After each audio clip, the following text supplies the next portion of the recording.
chromatography, a historical perspective. Modern chromatography originated in the late 19th and early 20th century from independent work by David T. Day, a distinguished American geologist and a mining engineer, and Mikhail Tsvet, a Russian botanist. Day developed procedures for fractionating crude petroleum by passing it through fuller's earth, and Tsvet used a column packed with chalk to separate leaf pigments into colored bands. Because Tsvet recognized and correctly interpreted the chromatographic I can't say that word. Chromatographic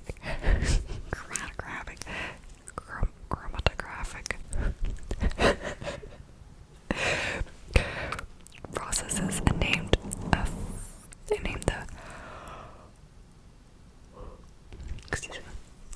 named the phenomenon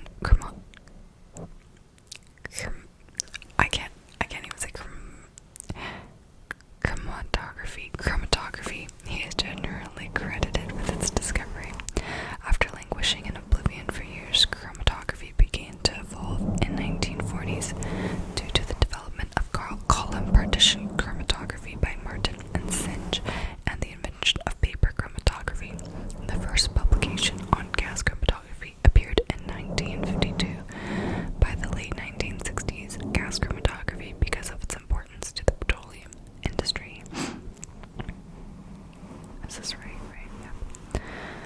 had developed into a sophisticated instrumental technique, which was the first instrumental chromatography to be available commercially. Since early applications in the mid-60s, HPLC, profiting from the theoretical and instrumental advantages of GC, has extended to the area of LC, liquid chromatography, to an equally sophisticated and useful method, supercritical fluid chromatography, or SFC, first demonstrated in 1962, has been gaining popularity in food analysis. Efficient chromatographic techniques include automated systems, continue to be developed for utilization in the characterization and quality control of food ingredients and products. General terminology. Chromatography is a general term applied to a wide variety of separation techniques based on the partitioning or distribution of a sample solute between a moving or mobile phase and a fixed or stationary phase. Chromatography can be viewed as a series of equilibrations between the mobile and stationary phase. The relative interaction of a solute with those two phases is described by the partition or the distribution coefficient. The ratio, or the rate, ratio of the concentration of solute in the stationary phase to the concentration of the solute in the mobile phase. The mobile phase may be either a gas or liquid or a supercritical fluid. The stationary phase may be The stationary phase may be a liquid or a solid. The field of chromatography can be subdivided according to the various techniques applied. I'm boring myself to sleep. Or according to the physical chemical principles involved in the separation. Table 12.1 summarizes some of the chromatographic procedures or methods that have been developed on the basis of different mobile stationary phase combinations, inasmuch as the nature of interactions between solutes, molecules, and mobile or stationary phases differ. These methods have the ability to separate different kinds of molecules. I'm going to switch triggers to nail tapping. Gas chromatography is a column chromatography technique in which the mobile phase is gas and the stationary phase is mostly in a mobilized liquid on an inert solid support in either a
physical form of stationary phase is quite different in each case.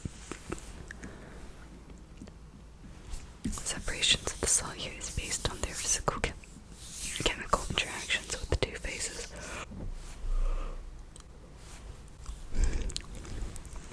Which is discussed in section 12.4. Planar chromatography. Paper chromatography. Paper chromatography was introduced in 1944 and today is the most used as a teaching tool. In paper chromatography, the stationary phase, water, and the mobile phase, organic solvent, are both liquid predation paper chromatography. With paper, usually cellulose, serving as a support for the liquid stationary phase. The support also may be impregnated with a non-polar organic solvent and developed with water or another polar solvent. The dissolved sample is applied as a small speck or streak about 1.5 centimeters from the edge of the strip or square of paper, which it is allowed to dry. The dry strip is suspended in a closed container in which the atmosphere is saturated with the developing solvent, and the paper chromatograph is developed. The end closer to the sample is placed in contact with the solvent, which then travels up or down the paper by capillary action. Depending whether ascending or descending development is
stationary phase bound to an inert support.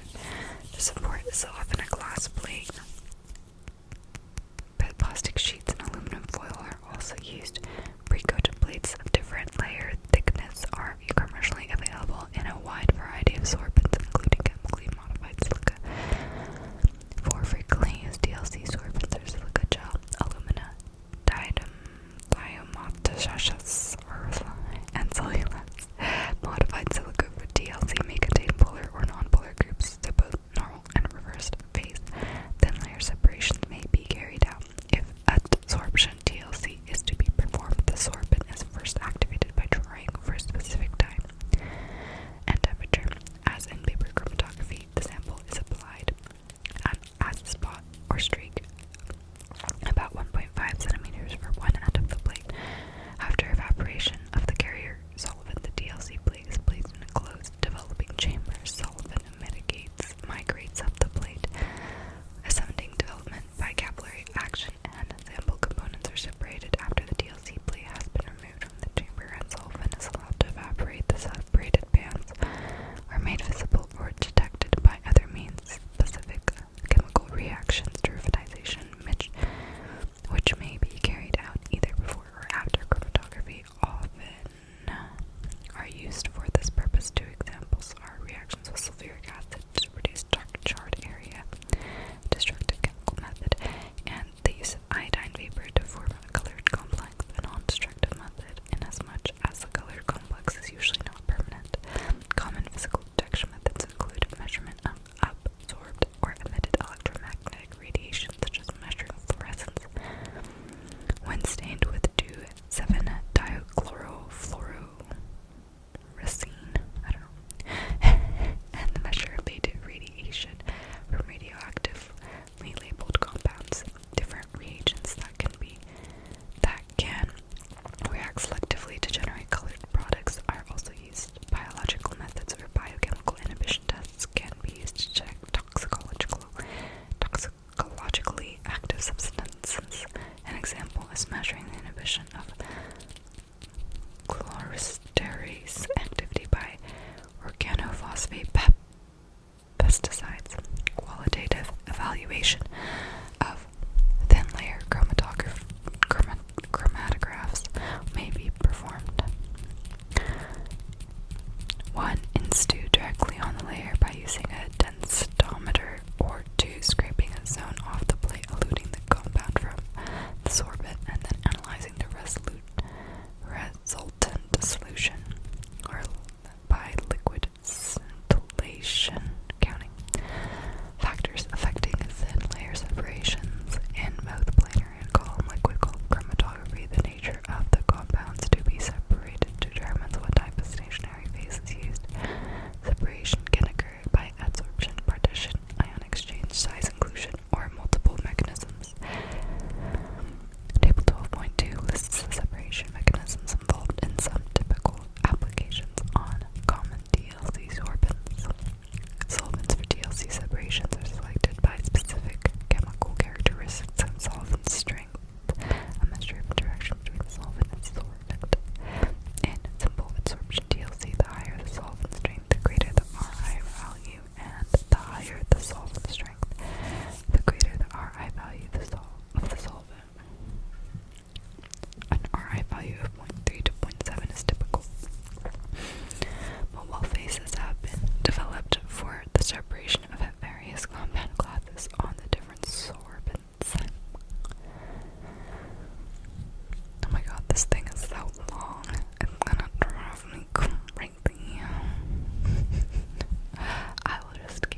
Supercritical fluid chromatography is performed above the critical pressure and critical temperature of the mobile phase. A supercritical fluid or compressed gas is neither liquid nor a typical gas. The combination of BC and DC is known as the critical point. A superficial fluid can be formed for a conventional gas by increasing the pressure of or from a conventional liquid by raising the temperature. Carbon dioxide frequently is used as a mobile phase for SFC, however it is not a good solvent for polar and high molecular weight compounds. A small amount of polar organic solvent such as methanol can be added to non-polar supercritical fluid to enhance solute solubility, improve peak shape, and alter selectivity. Other supercritical fluids that may have been used in food applications include nitrous oxide, trifluoromethane, sulfur hexafluoride, pentane, and ammonia. Supercritical fluids confer chromatographic properties intermediate to LC and GC. The high diffusivity and low viscosity of supercritical fluids means decreased analysis time and improved resolution compared to LC. An additional benefit of short analysis time is the reduced solvent consumption. SFC offers a wide range of selectivity adjustment by changes in pressure, temperature, as well as changes in mobile phase composition and the stationary phase compared to HPLC. SFC is better for separating compounds with a broader range of polarities. In addition, SFC makes possible I looked away for like 1 second. The separation of non-volatile thermally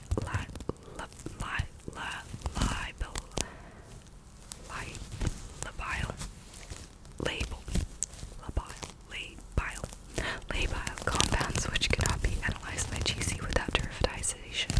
In fact, SFC today is mainly used for analysis of non-volatiles. Either packed or capillary columns can be used as SFC. Packed column materials are similar to those used for HPLC. Small particle pores, high surface area, hydrated silica, either bare or bonded silica, is commonly used as the column packing material. Capillary columns are generally coated with polysiloxane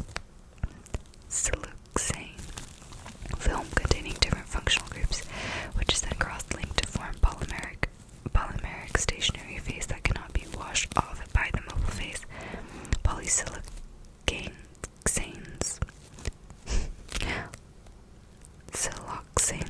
Polysiloxanes containing different functional groups such as methyl, phenol, pyridine, or cyano may be used to vary the polarity of the stationary phase. The development of SFC benefited from advancement in the instrumentation for HPLC and GC. One major difference in instrumentation is that the presence of back pressure and a back pressure regulator to control the outlet pressure of the system. Without this device, fluid would expand to a low pressure, low density gas. Detectors used in GC and HPLC also can be used with SFC, including coupling with mass spectrometry.